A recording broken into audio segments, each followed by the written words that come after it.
आरंभ के YouTube channel पे आपका एक बार फिर से स्वागत है। कैसे हैं आप लोग? मस्त, बिंदास। होली चढ़ गई होगी, है ना? चढ़ना भी चाहिए, कुछ चीज़ें चढ़ती हैं तो अच्छा लगता है ना? चलिए, हमने BSSC की श्रृंखला स्टार्ट की थी और इसी श्रृंखला को हम आगे बढ़ाते हुए, ठीक है, अब जो आपका हम टॉपिक डिस्कस करने वाले उस टॉपिक का नाम है मेरे भाई वेन डायग्राम, है ना? सबसे पहले हम वेन डायग्राम के क्वेश्चन को देखेंगे, उसके बेसिक कंसेप्ट को भी देखना है सबसे पहले, है ना? और बेसिक कंसेप्ट के बाद हम क्वेश्चन को टारगेट करेंगे। अगर देखा जाए ना तो देखो, सबसे पहले वेन डायग्राम होता क्या है, सबसे पहले ये समझिए। ये जो वेन आरेख होता है ना मेरे भाई, अगर किसी भी संबंध को अगर हम चित्र के द्वारा निरूपित करते हैं ना, अगर कोई भी संबंध किसके द्वारा निरूपित हो जाए भाई, चित्र के द्वारा, उसी को हम क्या कहते हैं, वेन डायग्राम कहते हैं, है ना? अगर कोई भी संबंध को आप पिक्चर के द्वारा रिप्रेजेंट करते हैं, उसी को हम क्या कहते हैं, वेन डायग्राम कहते हैं, है ना? यहां बायोलॉजिकल रिलेशन की बात नहीं होगी, यहां जब भी बात होगी तो म्यूचुअल रिलेशन की बात होगी, है ना? किसकी बात होगी? म्यूचुअल रिलेशन की। अगर म्यूचुअल रिलेशन की बात करते हैं ना मेरे भाई, तो देखो कोई भी आपका संबंध यानी कि रिलेशन जो होता है ना, वो रिलेशन हमेशा कितने टाइप का होगा भाई? 3 टाइप का, है ना? रिलेशन कितने टाइप का होता है भाई? 3 टाइप का। एक होता है जिसे क्या कहते हैं, ऑल। दूसरा होता है जिसे क्या कहते हैं, नो। और तीसरा होता है सम, है ना? ऑल का मतलब होता है सभी, नो का मतलब क्या हो गया? कोई नहीं,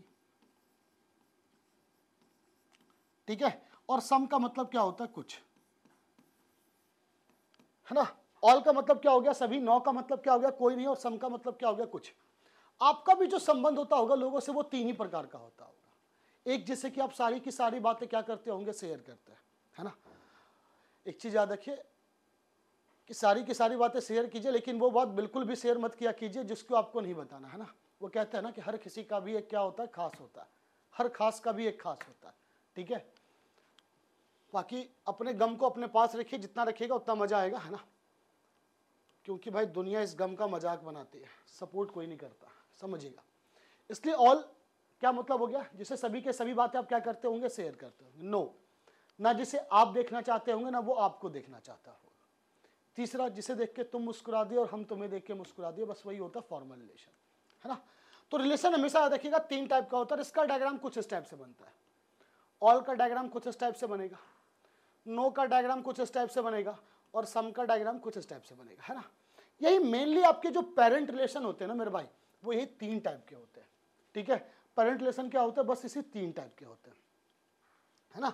चलिए, अब थोड़ा सा क्वेश्चन की तरफ देखते हैं कि भाई क्वेश्चन क्या कह रहा है, क्या कहा जा रहा है। देखिएगा, गोला जो है वो शिक्षित युवा को दर्शाता है, मतलब ये जो है वो शिक्षित, है ना, यानी एजुकेटेड यूथ को दर्शाता है ना?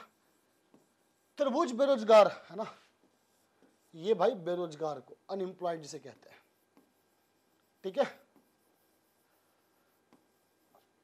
और वर्ग भाई वर्कर। कह रहा कि उत्तर दे शिक्षित काम में लगे हुए, भाई शिक्षित भी होने चाहिए और क्या होने चाहिए? कार्यरत भी होने चाहिए। तो शिक्षित और काम में लगे हुए युवाओं की संख्या कितनी हो जाएगी? 2, है ना? क्या हो जाएगी? 2। क्या कह रहा है? शिक्षित काम में लगे हुए युवाओं की संख्या बताइए। तो भाई शिक्षित ये है और ये काम में लगे हुए हैं, तो काम में लगे तो इस दोनों का कॉमन पॉइंट का वैल्यू कितना हो जाएगा? 2 ही तो होगा, इसलिए आंसर क्या हो जाएगा? 2 हो जाएगा। बात खत्म, ठीक है? क्लियर? अब देखो क्वेश्चन, ये 3 नहीं हो सकता है। देखो ये 3 क्या है? बेरोजगार है यहाँ पे, लेकिन हमें बेरोजगार को काउंट ही नहीं करना है ना। शिक्षित के साथ सिर्फ और सिर्फ कार्य में जितने लगे हमें उसी चीज को काउंट करना है, इसलिए इसका आंसर कितना हो जाएगा मेरे भाई? 2 हो जाएगा, ठीक है? इसके बाद क्या कह रहा है? उन युवाओं की संख्या जो ना तो क्या है? शिक्षित हैं तथा ना ही क्या है? कार्यरत, है ना? जो ना तो क्या है भाई? शिक्षित है और ना ही क्या है? कार्यरत। इसका मतलब वो क्या होंगे? सिर्फ और सिर्फ बेरोजगार होंगे। और बेरोजगार की वैल्यू देखो, देखो बेरोजगार सिंगल कहां पर है भाई? यहां पर। इसकी वैल्यू कितनी हो जाएगी? 5, है ना? बेरोजगार को देखना, बेरोजगार अकेले कहां पर है, उस वही क्या हो जाएगा? आपका आंसर हो जाएगा। और इस पार्ट में बेरोजगार अकेले कहां पर है भाई? मेरे 5 पर, है ना? क्लियर है? कोई डाउट? अब देखो, कह रहे निम्न चित्र में संख्याओं के परीक्षा में फेल छात्रों को दर्शाती है। कुल छात्र कितने हैं? 500। उन छात्रों का प्रतिशत जो न्यूनतम 2 परीक्षाओं में फेल हुए। क्या कह रहा है? न्यूनतम यानी कम से कम 2 परीक्षाओं में फेल होने चाहिए, अधिक से अधिक 3। ये आपको दिया क्या गया? फेल का ही डाटा दिया गया। तो कम से कम 2 से कम वाले को ले नहीं सकते हैं, तो 2 से अधिक वाले को ले सकते हैं, लेकिन 2 से कम वाले को नहीं ले सकते। इसमें कौन कौन सा आ जाएगा भाई? ये 12, 10 और 5 भी आएगा बिल्कुल। तो 12 प्लस 12 प्लस 10 और प्लस कितना हो गया भाई? 5, है ना। क्योंकि भाई कम से कम 2 में तो भाई यही हो सकता है, ये भी होगा और ये भी होगा और ये भी होगा, क्योंकि भाई 2 से अधिक 3, ये तीनों के तीनों विषय में फेल है ना। टोटल ऐड कीजिए, 12 कितना हो गया? 24, 10 34 और प्लस 5 कितना हो गया? यानी 24 प्लस 15 कितना हो गया? 39। ये डाटा किसका दिया हुआ है? फेल वालों का, है ना। और कुल छात्र की संख्या कितनी है? 500। तो 39 डिवाइडेड बाई कितना आ जाएगा? 500 इंटू क्या होगा? 100। अप्रोक्स जो होगा, ये डबल जीरो से डबल जीरो कट जाएगा, तो 7.8 ऑप्शन में है क्या? बिल्कुल 7.8 is the right answer, that is the B is the right answer, है ना। समझ में आ गई बात? क्या कहा गया? कम से कम 2, उससे कम नहीं हो सकते। तो 2 से कम हम एक वाले को लेंगे नहीं, तो 2 से कम होने वाले कौन कौन हो जाएंगे? 12, 10 और 5 को। सर 5 तो तीनों में, बिल्कुल। तो हमसे पूछा भी तो गया एटलीस्ट 2, नॉट मोर देन 2। समझ में आ रही बात, है ना। और कोई दिक्कत और कोई कष्ट? चलिए अब चले जाए आपका नेक्स्ट क्वेश्चन के ऊपर, है ना।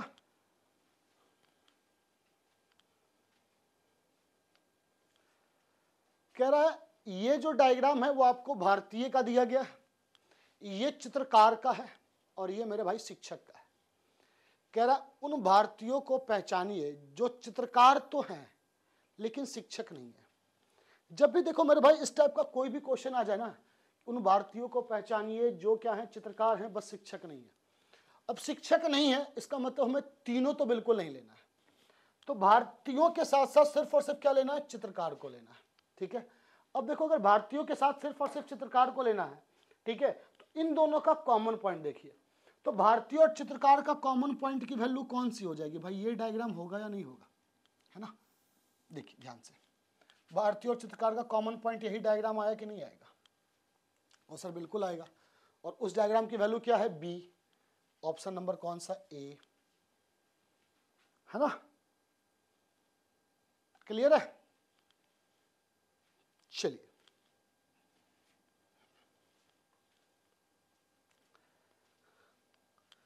कह रहा है चित्र में संख्या व्यक्तियों को प्रदर्शित करता है जो भाषाएं जानते हैं। सही भाषाएं जानने वाले व्यक्तियों का फ्रेंच ना जानने वाले लोगों से अनुपात क्या है ना।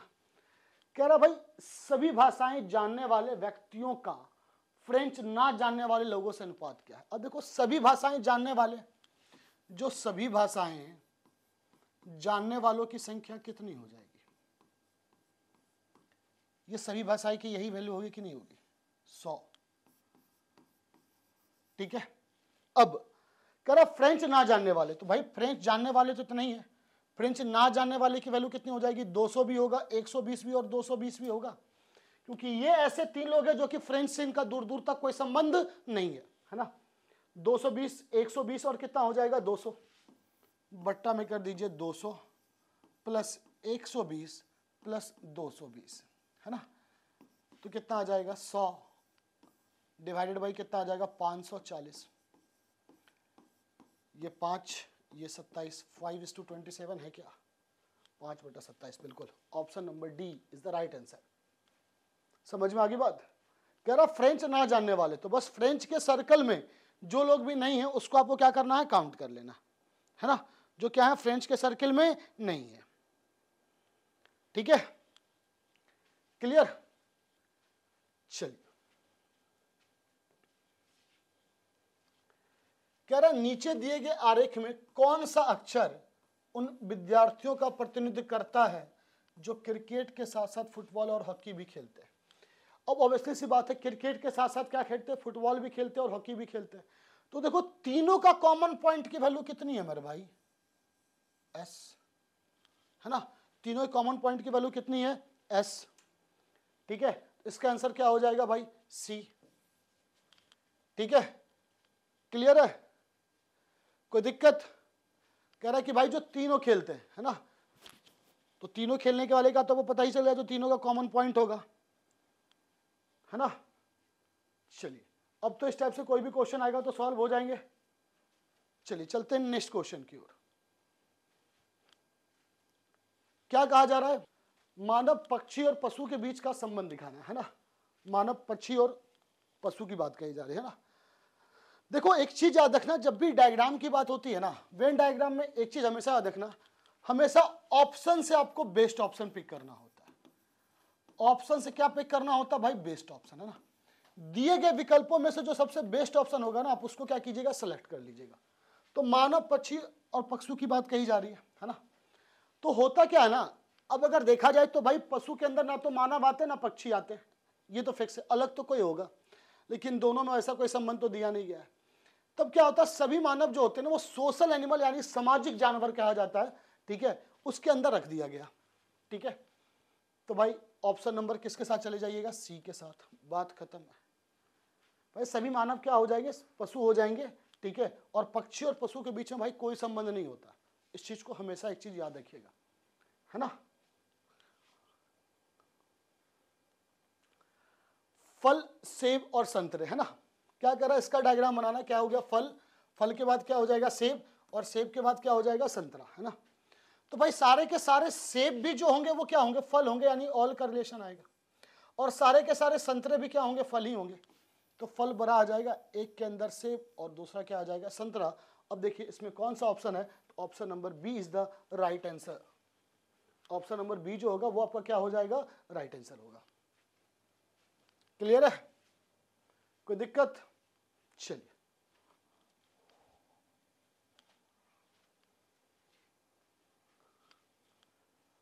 भारतीय नेता, देखो भारतीय है और ये क्या है? नेता है, और ये क्या है? गायक है, ठीक है।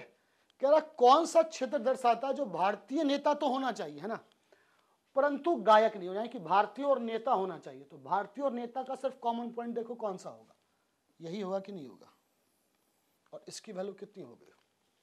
ऑप्शन कौन सा, है ना। क्लियर है,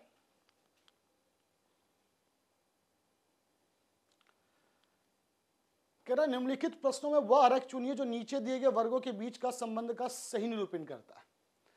शाक भक्षी, शाक भक्षी भी एक पशु होता है, और बाघ भी क्या होगा? पशु होगा। लेकिन कोई बाघ जो होगा ना मेरे भाई, वो शाक भक्षी नहीं होगा, इसलिए पशु के अंदर दोनों आएंगे, शाक भक्षी भी और बाघ भी। ऑप्शन नंबर कौन सा चला जाएगा? ए मेरे भाई, है ना। ऑप्शन नंबर कौन सा चला जाएगा? ए। लाभ, लाभांश, बोनस, है ना। देखो लाभांश और बोनस, है ना भाई।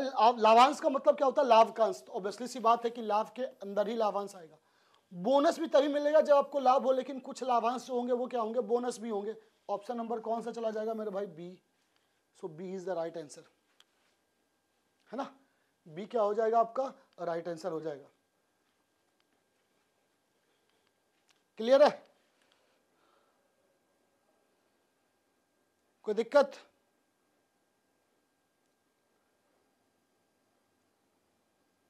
चलिए चलते आपके नेक्स्ट क्वेश्चन के ऊपर, है ना।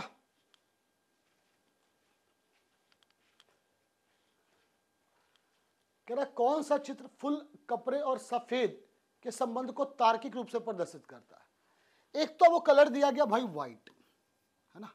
क्या दिया गया? व्हाइट। और फिर क्या कह रहा है? कुछ फूल भी होंगे, फ्लावर भी होंगे। तो कुछ फ्लावर ऑब्वियसली होते हैं व्हाइट होते हैं, सारे के सारे फ्लावर, और कुछ कपड़े भी जो होंगे वो भी क्या होंगे भाई? व्हाइट होंगे। यानी डायग्राम कुछ इसी टाइप का बनेगा। ऑप्शन नंबर डी के साथ चले जाना है आपको, ऑप्शन नंबर डी के साथ चले जाना है ना। क्या कह रहा? आरेख उन छात्रों का प्रतिनिधित्व करता है जो गायक, नर्तक और कवि है ना। गायक, नर्तक और क्या है? कवि है।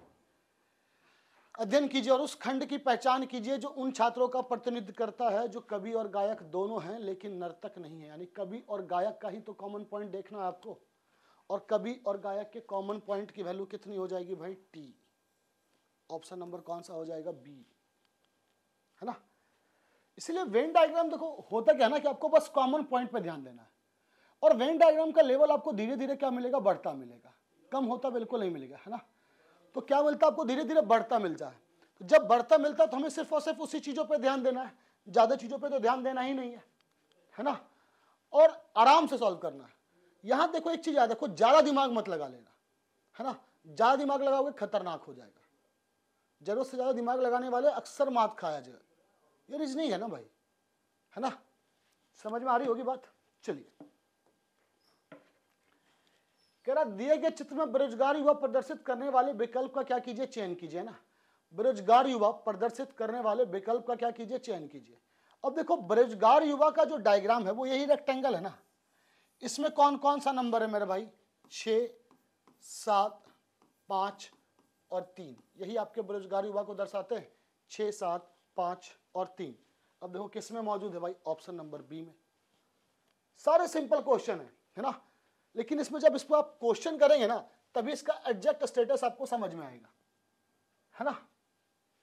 चलिए,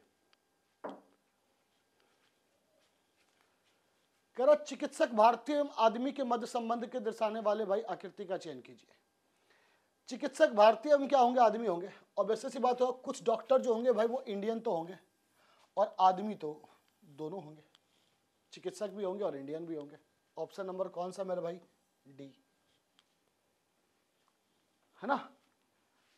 क्लियर है? ये सारे प्रीवियस ईयर क्वेश्चन है ना, बस इसको आपको एक बार देख लेना है और इसके बाद फिर आपको चेक करना है ना। शेर, लोमड़ी और क्या हो गया भाई? मेरे मांसाहारी, है ना। अब जो ये शेर, लोमड़ी और मांसाहारी है तो भाई ऑब्वियस सी बात है मांसाहारी तो दोनों होते हैं, शेर भी होता है और लोमड़ी भी होता है। मांसाहारी कहते किसे? जो सिर्फ मांस का भक्षी करता है। तो शेर और लोमड़ी मांसाहारी के अंदर आएंगे, लेकिन शेर और लोमड़ी के बीच में कोई संबंध नहीं होगा, इसलिए आपका क्या हो गया? ऑप्शन ए हो गया, है ना। समझ में आ गई बात? क्लियर है? कोई डाउट नहीं इसमें?